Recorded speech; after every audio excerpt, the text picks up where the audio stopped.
I think I'm live. Hi, y'all. Your girl was scrambling. I had to do some quick drag. Had to do some quick drag of my own because I was gonna just do a Zoom hang with my patrons, but it was just a handful of the girls, and I was just like, let me just go live on YouTube because, as I always say, not everyone can afford Patreon, and I thought it might be fun to have a little drag race season 13 post mortem key. So hopefully you guys can see and hear me well enough, and we are off to the races. I hope. But before we go any farther, it should be obvious this will contain spoilers. If you came into this video, if you're watching it later, if you're on this live now and you were hoping for no spoilers, you will stay in here at your own peril because we don't talk. We don't talk. Quick background on my experience as a Drag Race fan. I didn't watch Drag Race before until the holiday break between Christmas and New Year's. I had some downtime from the gig that I'm on. And for some reason, I was just looking around Hulu and I noticed Drag Race. The first like 6 seasons were on there and the first 2 seasons of All Stars. I think I watched like maybe one episode of season one. And I could not handle the fact that it was clearly filmed on a T-Mobile sidekick. So I think I jumped ahead to season two and I really fell in love with the show, even though not the best queen that season who won. Anyway, and instantly fell in love with the show. I've always had an affinity for drag queens, so I haven't seen every single episode, but I have seen every season. Uh, Me being me, I like to do things efficiently, and I'm not the biggest fan of like binge watching things. So once I figured out the sort of cadence of the show, my typical routine as I was like getting caught up to watch season 13 in real time, I would watch the first episode because I want to see all the girls. Then I would go straight to Snatch Game. And then I would usually pick and choose the episodes following Snatch Game that seemed like key challenges, like the roast, the rusical, stuff like that. So, needless to say, I am more or less familiar with all the queens. The ones who kind of like were eliminated early, I may not remember their names, but I'm pretty well familiar with the show. I've seen most of all of the seasons at this point, and I've seen all of season 13. And let me tell you, as soon as the season started, this season, which feels like it started 3 years ago, I know everyone says it, but this was ridiculously long, like unpleasant. We need to, we need to, we got to pick up the pace next time, Mama Ru, because I was not here for that. Uh, so from the jump, I was like, Simone is top three. It was obvious. I was Team Simone all season. I'm pleased as punch. I will still say though, I think there was a decent amount of rigor mortis throughout this season. There was a decent amount of rigging going on, um, contrived plot lines. Um, yeah, and again, just like obvious like things that were produced and manufactured for drama. But we gonna get up. We gonna get up into this. So yeah, Team Simone for life. Completely disagree. I think it was obviously going to be Simone or Got Mick. I think the right person won. Um, there's a channel that has been getting recommended to me a lot, and I really like her. It's Bussy Queen, Bussy Queen. Really, really well produced, well researched content, and she will break down using like maths and make predictions of what's going to happen on Drag Race. It's really interesting anecdotally, but at the same time, like your numbers and stuff is cute, but I go with my gut, and I'm pretty sure Simone got this one, and she did, and I couldn't be happier. So yeah, I think Got Mick is going to be fine, and I'm glad that Simone won.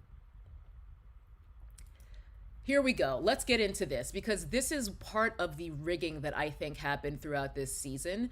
I think Got Mick deserved to be in the bottom a couple of times, and they knew that she was not a strong lip syncer from the jump. I believe when they were doing the instant lip sync for your life in the first episode with the whole pork chop bullshit, I think Got Mick went up against Utica, two queens who not the best at lip syncing. I would say Utica developed her own style for lip syncing, but for me it became old pretty quickly. It's just kind of the same old, I'm kooky, I'm weird. Like I got tired of it very fast.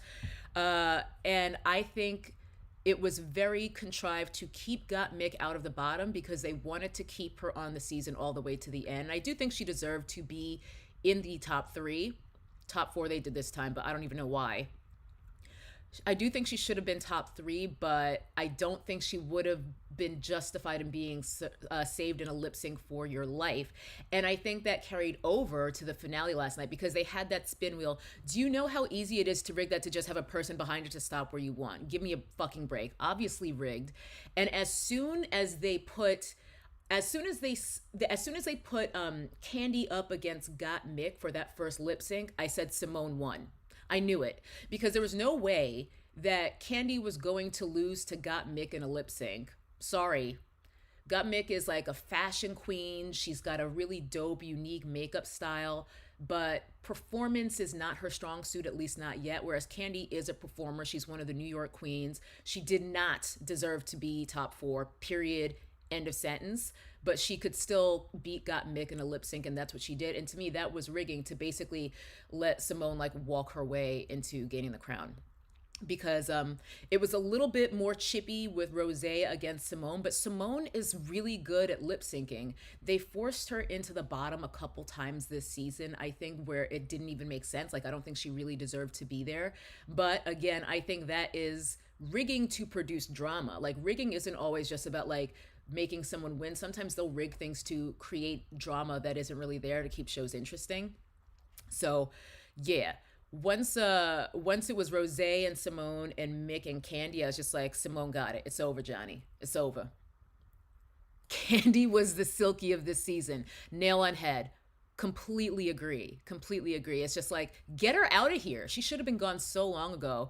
If anything, it's funny because Candy is self-aware enough to know that she's delusional, but the fact that she is technically now the runner-up, technically Candy came in second, so she's just going to be more delusional than ever now. Good God. Rose, I think, was also the complete package, but I never saw Rose winning because to me, Rose doesn't have that it factor. And her fashions are also often terrible. My nose is running, guys. I'm sorry to be gross right now, but my nose is. She's running a little bit. It's allergy season. Uh, Rose, there's just something missing. Like, she can dance, she can sing, she can do it all, but although a lot of her fashions again were terrible, like, first of all, we all must remember that Rose is Scottish. It is very important that none of us forget that Rose is Scottish, you guys. Please never forget that Rose is Scottish. Listen, I understand having pride in your heritage, but okay, like, is that your storyline? That you're Scottish and you have a really loving and supportive family? That's your season arc? I don't know, girl. I don't know. I hoped I knew she would be top three. I didn't know if she would be able to go all the way, especially when they were contriving drama. And people hate a front runner. And I think that was partially why the producers wanted to like manufacture that drama, putting Simone in the bottom for like, I don't think she deserved that. I don't think she deserved that at all. I was really happy to see that Miss Lala Ree won the Miss Congeniality prize, because if they had given that to Olivia, I would have been pissed. Because Olivia, to me, like, I don't believe it. She's probably a nice enough person, but I just don't believe that that's sincere, that constantly smiling like, can I ask a question? No, this isn't real. This is not who you really are. I don't believe you. But Lala Ree, icon. That bag outfit, I was losing my shit just remembering that with my friends like a week or two ago. I don't know what it was. Maybe Lala had like reposted the image on her IG or something. And it's just so like, what was she thinking? What was she thinking? In a sense, she is like that is like one of the top, maybe for me personally, 3 drag race moments ever. Lala Ree in that bag outfit. Oh my God. But I will say, with that waste of time of a reunion, that was horrible. Ugh, we can talk about that too. But Lala Ree's music video, easily the best. Easily. I do love me some Tamisha Iman. I feel like she also got robbed. And Denali. Those are three who I wish had stuck around longer. I could have done without Candy and Utica and all them. Utica, killer fashion queen, but I can't with her. But I would have loved to have seen more Lala, more Tamisha Iman, and more Denali. I feel like Denali really got shafted, unfortunately. The bag, and she has such a good sense of humor about herself, you know? Like my friends and I, we were actually trying to dissect that look. Like she didn't even cut the bags to like open them and create more surface area so that she could maybe cover more. She literally just attached them to a leotard and put some like ribbons on her head like she was a unicorn. She's like, this'll make it cute. And then when she's getting judged, she's just like, girl, I know. Like her own delusion. She's just like, yeah, you right. It was so funny. Oh my God. That was one of my favorite moments ever in Drag Race. Well, I don't know if it's my number one, but one of my other favorite moments has got to be Katya's commercial from her All Star season. I think that was All Stars 2, which to me is the best season ever in Drag Race. All Stars 2 is like leaps and bounds my favorite season ever. Speaking of, I went to see Alaska at a drag drive-in show here in LA a couple weeks ago at the Rose Bowl parking lot. And I don't think I've laughed that hard in like a year because, you know, with Rona and everything, we've all been locked up inside. That was like the first event I think that I've been to in maybe the entire time. And I went with my best friends and it was just the best day ever. And one of her looks during the show was a recreation of the back dress that Lala did. And it was like all of my favorite things about Drag Race combining. And I thought my head was going to explode. Absolutely. Absolutely. Crisis control. Thank you. That crisis control commercial is easily one of the funniest things that has ever happened on Drag Race. Like sometimes I'll just look that ad up to watch it and laugh my ass off. She's so good. Love Tamisha. She has some tea she wants to spill, but they have to sign NDAs and whatnot on shows like this. I don't know if she should or wants to be talking negatively about Drag Race despite whatever her experience was, because she might get in trouble. Iconic. Like, that's going to be some Halloween costumes this year. Bet. Bet. It's so good. It's so good.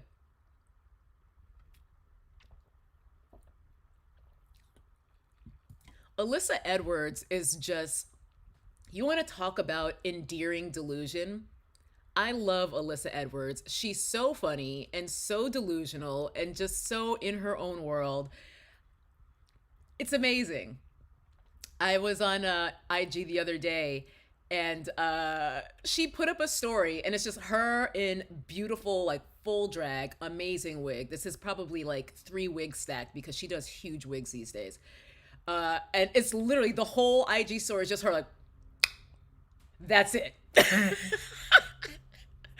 I love the that her resting face is deer in headlights meets smizing. Like she's just always just like, it's so funny to me. I just look at her and I start laughing. Favorite lip sync from this season, I would probably say is the Whitney Houston one at the end where Simone had that towel. As soon as I saw Simone with the towel, I was just like, she wins. She won. That's it. It's a wrap. You girls better pack it up. That was probably my favorite one of the season. I loved that.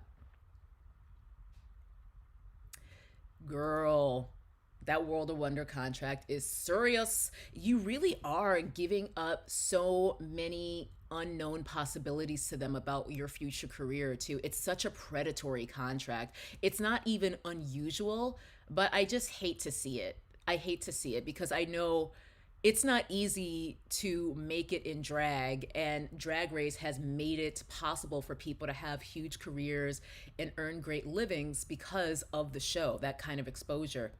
I have really mixed feelings about Drag Race, to be honest, because I think the Disneyfication of something that is inherently subculture and counterculture, I feel some type of way about it. It's the same way I feel when I watched Legendary, which is basically America's Next Dance Crew or whatever that show is meets voguing. Like that's like it's fun as hell to watch. Like I enjoy it so much, but I'm also like I liked this better when it was secret, you know? I've always been like, despite not being part of the LGBT plus community, I've always been an outsider in my own way. And it's like outsiders love other outsiders. And that's why I feel so much more comfortable at a drag ball than I do at like a Los Angeles lounge. You know, I'd rather be at the ball. Sorry, honey. So it's just weird to be seeing these things on TV now. But I don't know. Legendary is starting up soon. I think it starts in like a week. I think it might start May 1st or something. So I don't know. I might see if my patrons want to do watch parties or something because that might be fun. Ooh, tea. What the fuck? See, I don't like that because then you get on this show in the hopes that it's going to give you exposure, but then they control your career. They can even force managers on you that you don't want. It's crazy. I think it might be even longer than that because it might be like a year window where you're basically exclusive to them, where they have like, I think it's called first first position. I think that's the show business term. It's been a long time since I worked in business affairs, which is basically like the legal department in entertainment law. That was actually my first job out of college. Was working in business affairs at a Hollywood talent agency.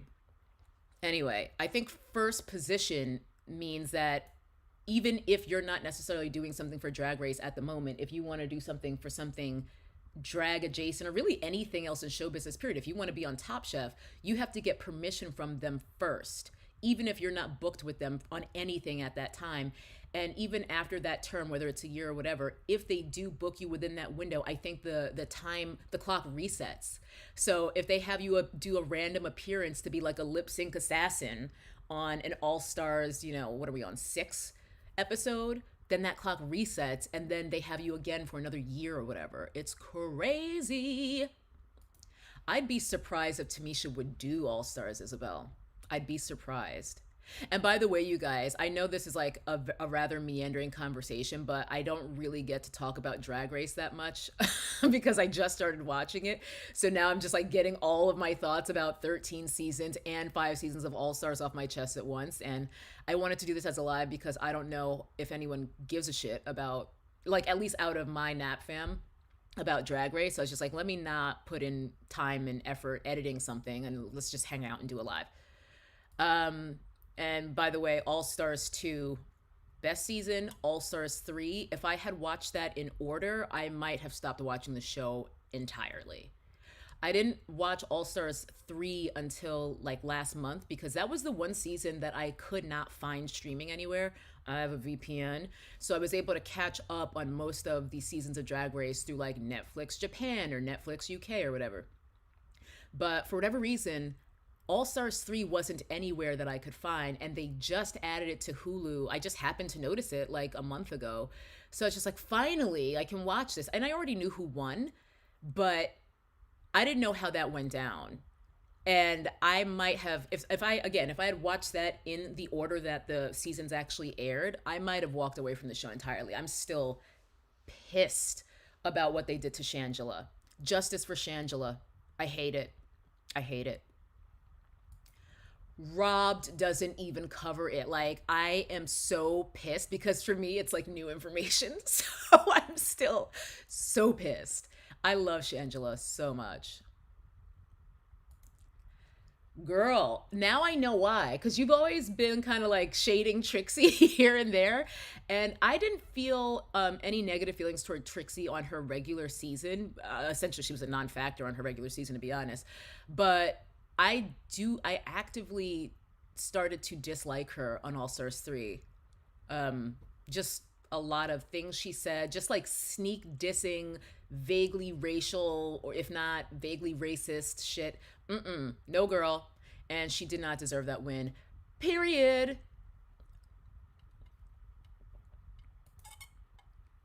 Yeah. Lest we forget the scandal with Alyssa and Coco Montrese. That was one of the moments when I realized how much I love this show. When the girls are all entering on, what is that, season 4? The first season with Alyssa Edwards, not her All Stars, but her first regular season. Just the complete severity and seriousness when all the girls are entering. Alyssa's already there. She's kikiing with some of the other queens. And then they cut to Alyssa's testimonial when Coco walks in. She's like, and in walks Coco Montrese. Like, she is dead ass. And it's just like, these are, for the most part, cisgender men in wigs and pumps. And there's just so much drama. Like, can we just have some perspective for a moment about just how like surreal and funny all of this is? Like, drag is just so fun and irreverent, but also just like the seriousness with it. It tickles me. It tickles me. I did not see the Kennedy expose. No. I have watched all of Drag Race in less than a year. So so opposite. Yeah, I've always just loved drag queens in real life. Like just going to, events that had like drag aspects to them, or balls or whatever, over the years. But I didn't really care about Drag Race, for one, because I didn't have access to it. I didn't have Logo because I've never had, well, I'm not never, but I haven't had channels for years. Like, I unplugged, I was one of the early unpluggers because I was broke. And it's on VH1 now, but again, I still don't have channels. So I actually had to do a complete media blackout from Friday afternoon until last night, because I didn't want any spoilers. I wanted to be able to go in and like have that drama and that roller coaster of emotions when I was watching it, because I had to wait for it to be on Netflix UK to watch, because that's how I watch. Again, I use a VPN.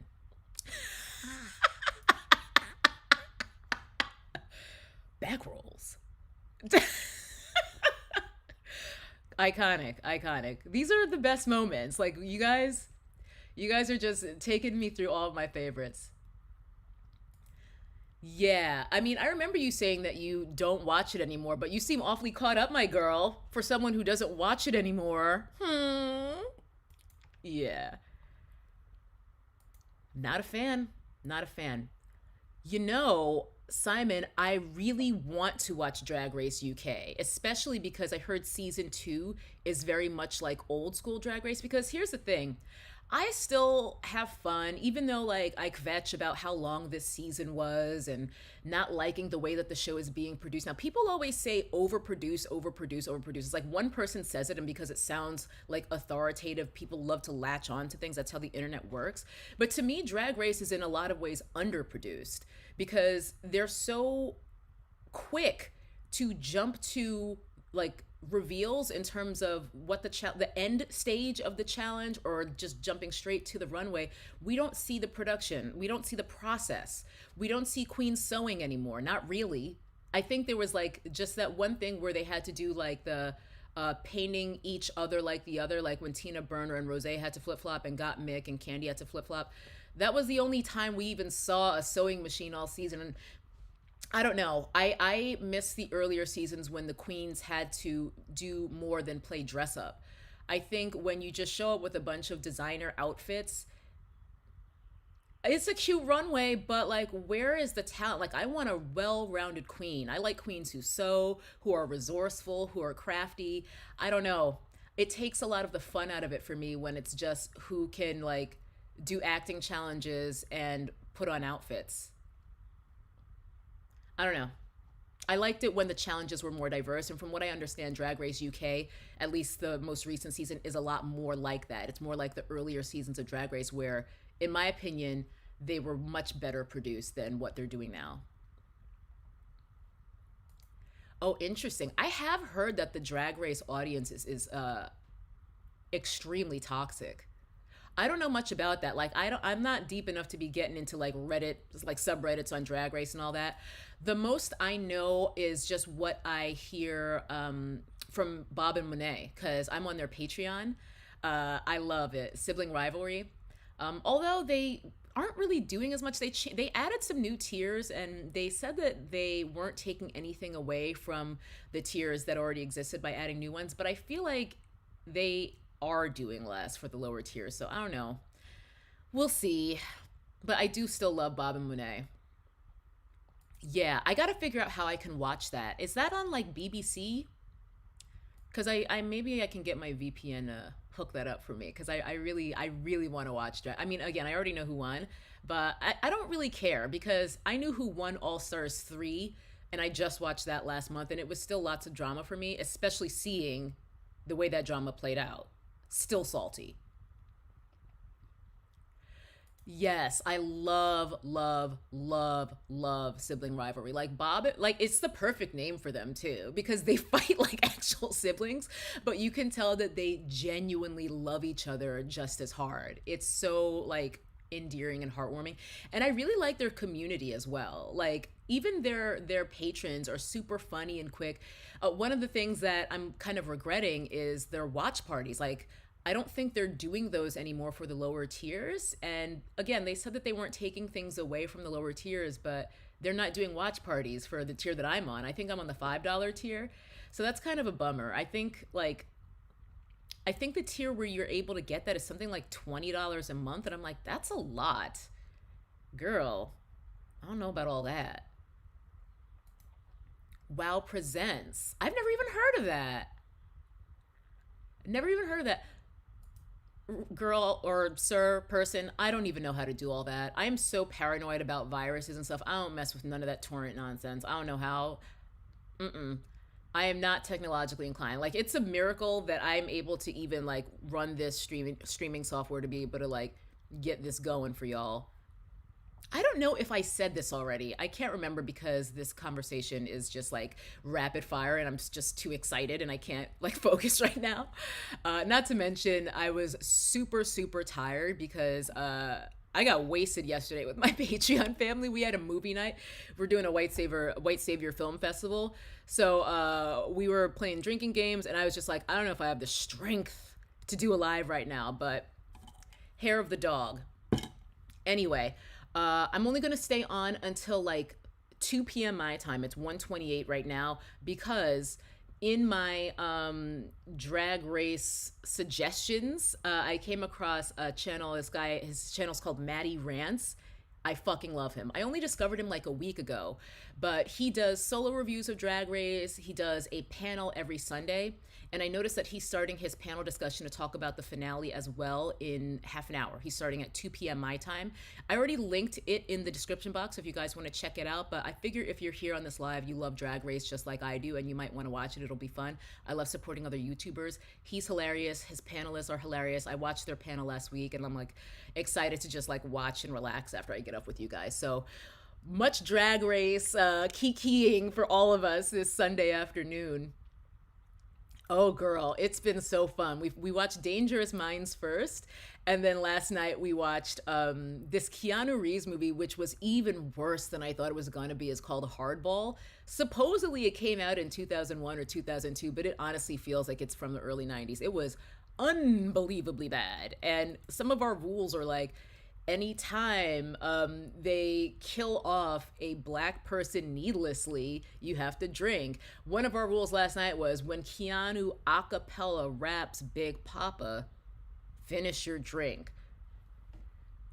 Your girl was quite turned by the end of the night. It was a lot. It was a lot. Isn't he great? I love it when I find a new YouTuber I love. He's so funny. I loved his energy immediately. Like, usually I'm very commitment phobic when it comes to subscribing to channels, but I hit subscribe before I even finished watching his first video. I was just like, yep, we're in. Done. Are you really? So girl, are you gonna be busy in half an hour? Because I'll be there. I'm probably gonna be just lurking. I don't think I'm gonna be like in the chat or anything, because I'm probably gonna like lie down. I don't know if you did, girl. Because if you did, I completely forgot about it. He was in my suggestions literally a week ago. I was just at home looking for some Drag Race content, and it came up in my suggestions, and it was a wrap. Loved him. Hey Day, he's great. He's great. This is a great question. I love this question. I love this question. And I love that you didn't limit me because sometimes I will tell people like you can only pick five, but quick hits. Obviously, Latrice Royale, obviously. Shangela, Alyssa Edwards, Alaska. Love me some Alaska. Bob the Drag Queen, Monet Exchange, Shea Coulee, um, Sasha Velour. Love Sasha. Was following Sasha on Instagram before I even knew she was on Drag Race. Like, I don't know how I came across her, but I was just like, this is my kind of I just love her energy. Um, who else do I love? I'm drawing blanks now, but those are the ones that come to mind first. Shea Coulee, by the way, I'm not a podcast type of bitch, but Shay just started a podcast that's all about kind of, oh, thank you so much, Billy Bears. Raven, not a fan. Not a fan.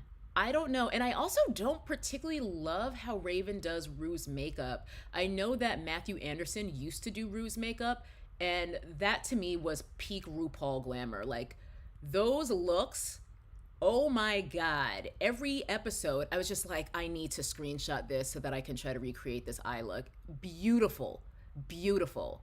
I don't care for Raven's makeup, and I also don't care for Raven. I don't know. I didn't like her personality on her seasons, you know, all stars or regular. Just not nice. Not nice. You mean the ones from last night? I think, yeah. I think the lip syncs were pretty good, but not amazing. I think Simone deserved to win. I don't think it was handed to her, although I think the actual the brackets that they spun for were forced. But my opinion is if they had put Got Mick against Simone in that final, I think it would have given more fuel to the Got Mick was robbed audience. And I think it looks cleaner if it was Candy versus Simone because Candy was never going to win. This is like deep conspiracy theory and like kind of reverse engineering how they produce it. But I think it would have been harder for them it would have been a harder pill for a lot of folks to swallow if Got Mick had gone up against Simone in that last round. And I think that's why they contrived it the way they did. But yeah, I think that's a great word. It wasn't like amazing. But, you know, I think Simone is a great lip syncer. She's not out here doing dips and you know high kicks and whatnot, but I think she's a great performer and she really understands the art of lip syncing and making you believe that she's actually singing these words. She's just got so much charisma and personality and the, you know, it's all in that look and that shoulder. I look like a lunatic at home, just like Simoning my way around like the Ebony Enchantress. I love her so much. I'm so glad she won. Hello. Simone still would have won. Simone still would have beat Got Mick if it had been those two in the top. However, Got Mick has a lot of people who thought she deserved to win. Like it was always going to be Mick or Simone, in my opinion. And I think it just gives the show a bit more distance and a bit more plausible deniability in terms of the got Mick uh, got robbed argument to have had her lose to Rose because Rose is also a better performer. I'm sorry, Candy. Candy is a better performer than Mick is, you know? But I think Mick is a more well-rounded queen. It's just performing is its own skill, and Candy does have that more than Mick. But not more than Simone because Simone beat her. She beat her. And I really loved Simone's reveal in her first lip sync, the one against Rose, where she was sort of like twirling her way through her reveal. I thought that was fucking sickening. That was sickening.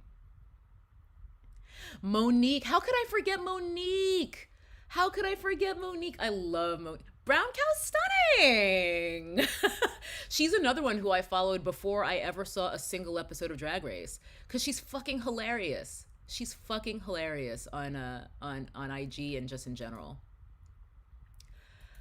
Love Sasha. Like Sasha is someone who, when we're able to do things again, I want to see one of her shows for sure. Sasha was in my 2020 favorites video, my all my faves are free video, which again I did that video before I even had watched any Drag Race. I hadn't seen it yet. You know who else I like? I like Manila Luzone. I felt kind of some type of way about her because of that really like questionable. Was that Snatch Game? No, it was some commercial she did where she did like a very stereotypically like Asian accent. Like I know that she is Filipino. I know she's of Asian heritage, but it just made me feel funny. It's I don't know. I know a lot of people compare it to like code switching, like when black folks dip in and out of Ave or whatever, but I don't know, it just made me feel a little funny about her for a long time, but I love Manila's fashion. I think her makeup is immaculate. Love her makeup. Great performer. I think she's a really great package overall. Really well-rounded queen. Oh my god, I've missed so much chat. Ah. Yeah. I think it was okay, so she's half Filipino, half white. I don't know. I just felt a little yeah, exactly. Love her, but it was just like this is making me really uncomfortable. Plastique Tiara did the same thing, and so did Gia Gunn. They all just kind of like did the Asian stereotype voice, and I was just like, I know, like it's not the same as me doing it, but it's just hard for me to watch, and I guess it just hits me different compared to when I hear a black person code switching or something. I don't know, it's different. Um, Shutter. I don't even. There's so many freaking platforms nowadays.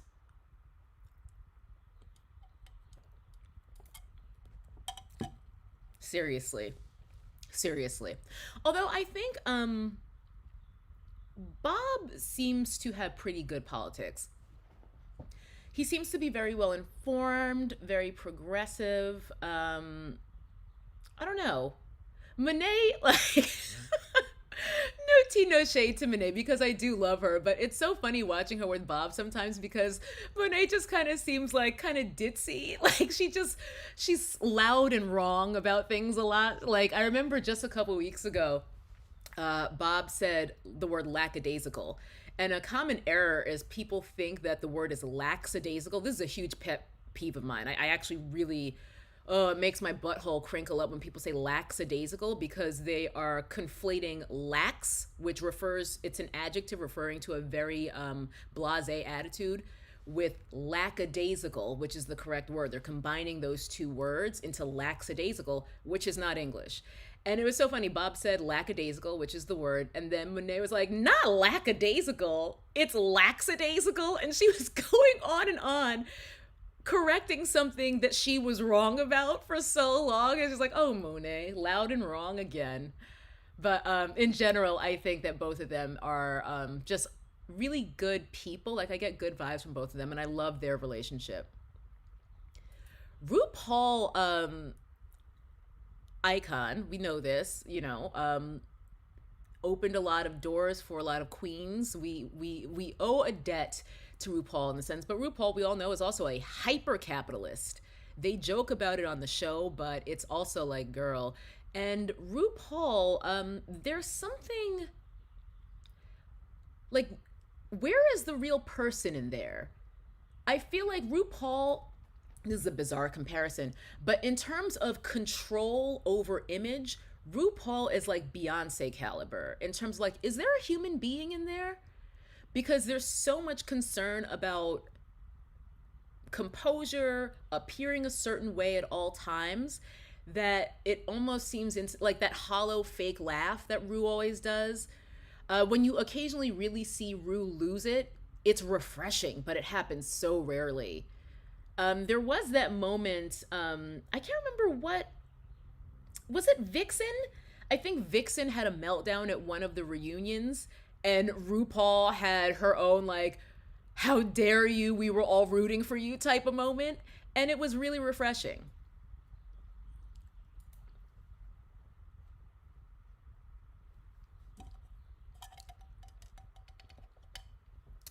Ahem.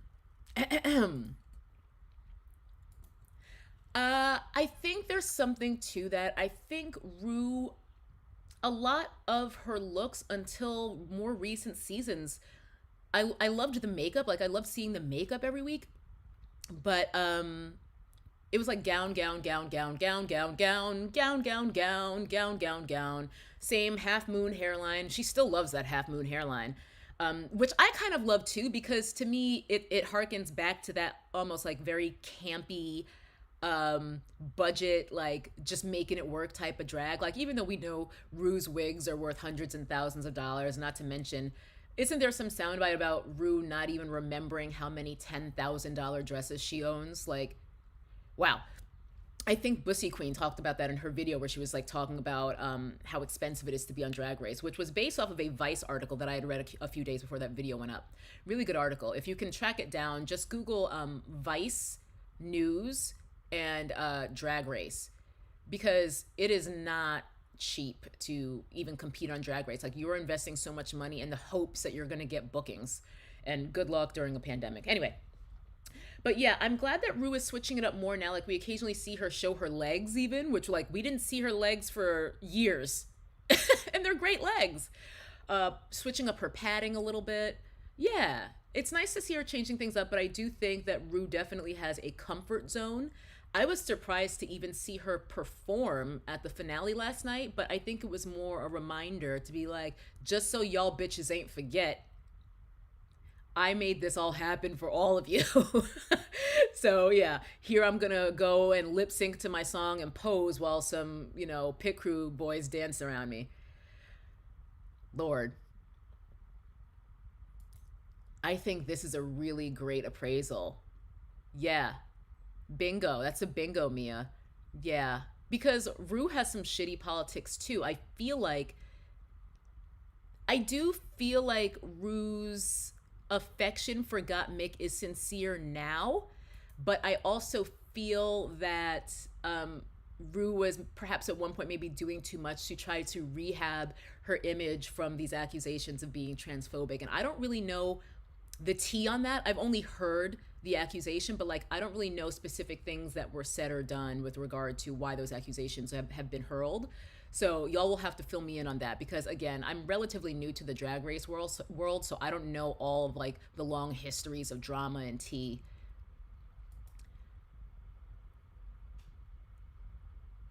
I was just happy to see another melanated queen win. I think Monet called this the Melanin Dynasty because with Monet sharing her All Stars 4 win with Trinity, which I don't know how I feel about a shared win. Like I hate a double Shantae unless it's necessary. Unless it's necessary. There was a double Shantae with, was that Tatiana and Alyssa Edwards when they were able to get back on their season of All Stars 2? I think that was. Um, Occasionally a double Shantae makes sense. That double Shantae with Candy Muse, with Candice Music, it's a no for me, dog. It's a no for me. But yeah, the Melanated Dynasty, I completely keep getting off topic. I love to see it because Drag Race was looking very white for a very long time. Very white. And that's not only Rue. Like, there's a lot of people whose decisions go into making Drag Race happen. But I do think that Rue does have issues of unaddressed anti-blackness. And I think that contributes to this toxicity that I always hear about and the rampant racism in the Drag Race audience. I've heard a lot of things. I've heard a lot of things. Oh, the season one? Well, yeah, I definitely wouldn't have watched that because I haven't seen season one. I couldn't get past the 4x3, first of all. Like, that's how long this show has been on? 4x3? And again, that season was filmed on a potato with Vaseline on it. What the fuck? Did someone draw this? I can't even do it. But I do love me some, God, what was her name? The queen who won season one and then came back for All Stars 3. I was glad to see them bring her back because I feel like in a lot of ways season one almost like doesn't count in the same way. Like I feel like a lot of those queens didn't get the benefits of being on the show in the same way as the queens who were season 2 and later did. Um, so yeah, I have complicated feelings about that because I know basically they brought her back for All Stars because there is a sense that she should have won. But I'm also not mad that Sasha won because I love Sasha and I feel like that moment with the rose petals under the wig, can you give a person the crown because of one stunt? I don't know. But I also don't feel that Sasha was undeserving because Sasha was pretty consistent throughout the season as well. And in the end, I think it's fine because Shay got her crown. She got more money because All Stars is way more lucrative than winning a regular season. So I know she had to go through the heartache of losing that, and I know it took her a while to get over it too. But Shay's killing it. Like Shay won her All-Star season. She's got this dope podcast about like culture and America's Next Top Model that like again, I'm not even a podcast bitch, but I've been loving it. So I don't know. I'm okay with it. I'm okay with it more now, but thank you. I don't know why I couldn't remember BB's name. Thank you so much. But she's a trip. Like she really tickles me. Her personality is so like again delusional. Like, she's a great queen, don't get me wrong, but she's just so like highfalutin. She's like, I don't wish to reveal, and I'm not going to talk about this anymore. When someone wanted to see her lipstick, oh my God. Oh my God. Bibi Zahara Benet, darling. Yes, I love her. I would put her in my favorites, honestly. If I have an unlimited list, Bibi's in there, even though I completely spaced on her name just now. Let me try to scroll down a bit. We got a few more minutes, but I do want to let y'all go because turns out a lot of y'all are Maddie Rants fans as well. So I'll see y'all in the chat. I probably won't be chatting, but I'll be eyes emoji. I'll be looking. I feel like Juju is one of my favorite queens. I definitely follow her on Instagram and I wish Juju had a crown. I want Juju to get a crown. I want Latrice, like queens who I wish had crowns. That's an interesting. Juju, Latrice, Manila, fucking Shangela. Hello. Ugh, I'm never gonna get over that. That's a bingo. Yeah. I feel like the show became very whitewashed. Like the more it went on, I was just like, this season's really white. Because again, I watch it in a very condensed time frame. So my experience is kind of unique. My whole perspective, it's not that like I've been watching this for years. Like I have the ability to kind of look at it in a much more acute way because I watched it so condensed and much more like, I don't know, strategically, because as I said, I didn't watch every single episode. I was just like, this episode basically doesn't matter, let's skip to this one, that kind of thing. Mm-mm. Mm-mm. No. But yeah, Katya, did I say Katya was one of my favorites? Because Katya is easily one of my favorites too.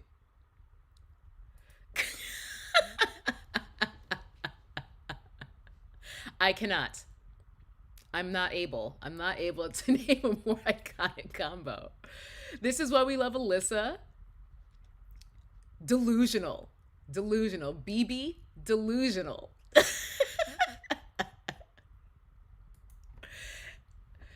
Exactly.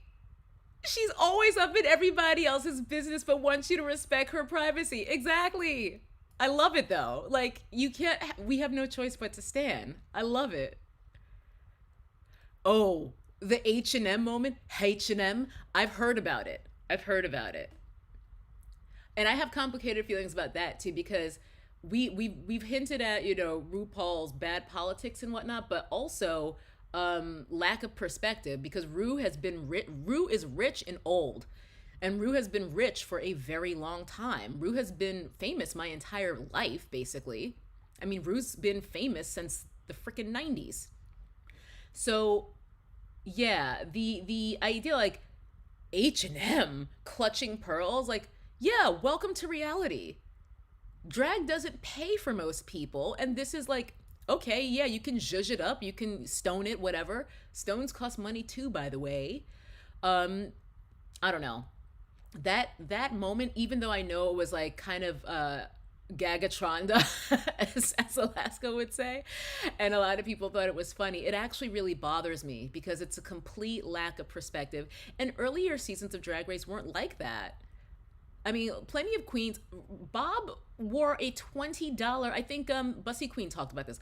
Bob wore a $20 jumpsuit on the runway. Like, there are so many queens in the past who did very well or won who would never be able to now because the show has become all about like designer looks. And I don't know. I do love the again, that people are making their living off drag, that it is more accessible because there's people in the middle of nowhere who aren't able to go to balls and to drag shows and whatnot, and now they can feel like they at least have access to a community that they identify with. So for that, I do love it. But when it becomes very capitalistic, that's where it becomes joyless to me because there's no joy in capitalism except for capitalists. And I really hate that it's becoming so much about how much money can you get together to pay designers for looks. What happened to raw talent? What happened to raw talent? They can't sew. I mean, Lala, come on, girl. Although, if she could sew, we wouldn't have gotten that iconic bag moment. So, kind of a toss up there. Kind of a toss up. Bianca, how could I forget BDR? She's one of my favorites. Bianca is such. So many of her posts are just so dumb, too. Like, they're just so dumb. She'll just, like, put up something like some joke about Lady Bunny that's completely out of nowhere and unwarranted, and it's so funny. Like, I love Bianca. Again, someone who, in my opinion, very much deserved her win. Full package, funny, can sew, does it all. It bears repeating. I hate you. I love BDR. Exactly. Exactly. You know what, though? Gag of the century might have been Ben de la Creme excusing herself from All Stars 3. Like, girl, you were going to win. It was going to be you or Shangela, unless, listen, if you don't remember, basically the eliminated queens got to decide the top two on All Stars 3. And the only eliminated queen who voted to put Shangela in the top two of all people was Thorgy. Thorgy, who had the most salt because Shangela eliminated her. Thorgy still did the right thing in the end. And then all these other fucked up queens were just like, I think it should be Trixie. Like, get the fuck out of here. All those other queens are dead to me. I would never recover. I would never recover. But you know what? Bianca actually has a really sweet heart because she helped Adore and the other queens so many times in her season because she wasn't fucking threatened by them. She's like, yeah, I'll help you sew. I'll loan you my waist cincher. It's fine. Do you need help? Like, it's funny because her personality, I think she even described herself in her entrance line, her interest line is Don Rickles in a dress or something to that effect. But Bianca is actually like really sensitive, and you can tell. Like, she's got a really good heart. She's got a good heart. I love her. Right? And isn't it interesting now how the finale is really more of a continuation of the competition rather than just announcing the winner? Because up to Bianca's season, like, the winner was basically decided. They didn't have to like perform or do anything. And I think I prefer that format more, where the competition is the competition and then the finale is also the reunion. I think that's way better television to me than, especially with this piece of shit reunion they did this year. Please, please. Violet does have great fashion, but Violet's personality grates on me. It's the arrogance and the smugness. I don't know. I have a hard time with it because confidence and arrogance, it's a fine line, and to me, Violet traverses that line quite a bit. But I still like her a lot. True, possibly, possibly. I mean, maybe Trixie would have been eliminated if Ben had stayed in, like eliminated before the eliminated queens could ruin the entire show. But I think that's like it's impossible. Like it, we can speculate, but there's no way to ever really know if that tracks. Yeah, if you want to continue loving Trixie, I would suggest maybe never watching All Stars 3 because I actively started disliking her. Like, I unsubscribed from her YouTube channel because I was really feeling salty about a lot of her comments and insinuations. I just feel like there were a lot of racist undertones to things she said. And just shadiness, and then who me behind it. Because there's a whole thing with her putting up a nasty note that, again, of all people, Thorgy left calling Shangela out her name because Thorgy was pissed about being eliminated, and Trixie hangs it up in a place where everyone can see it and then gets mad that people can see it. I don't know. Mm-mm. No, Trixie does have a lot of crazy fans because Trixie was booked and busy even before her All Star season. Like, for someone who didn't do that well on her regular season, she was really able to turn that momentum into a lot of bookings and into a Netflix special because I watched her Netflix special like last year before I had even seen Drag Race because I liked Trixie on YouTube. I was a YouTube fan.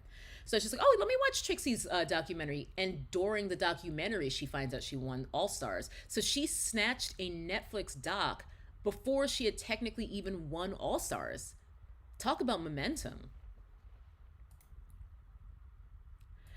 Yeah, yeah. I don't want to dislike any queens, to be honest with you, unless you're like really just a hardcore terrible person. I think the world needs more drag queens. The world will be a better the world needs more drag queens because it'll make it a better place. But yeah, I don't love her anymore. I'm with you on that, Sean.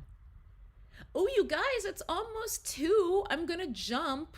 Let me scroll down. Um New comments.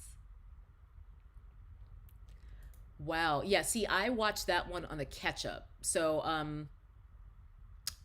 yeah, I wound up watching that one after it had already aired. So for me, it was like late in the game. I watched that probably February, judging on how quickly I was going through all the different seasons. But yeah, in any event, I'm gonna jump, y'all. This was really fun. Thanks for indulging me and letting me talk Drag Race because, I feel very much pigeonholed and typecast sometimes with having to talk about like big issues, but I like to talk about fun stuff too, and I usually do it mostly on my Patreon because like I want that to be a fun, safe space. So yeah, if any of y'all, hey boy, if y'all want to hang out with me more, always check me out on my Patreon. I am maybe going to do legendary watch nights. That might be fun. If the Patreon fam wants it, we'll figure it out. But yeah, it's time to go watch Maddie Rants. I already linked his live. Like, it'll take you straight to the actual link for his live in the D box. I love supporting other YouTubers. He's hilarious. His panel's gonna be hilarious. So let's go. Stay safe, stay dangerous, and never trust anyone with a Morphe code. Bye.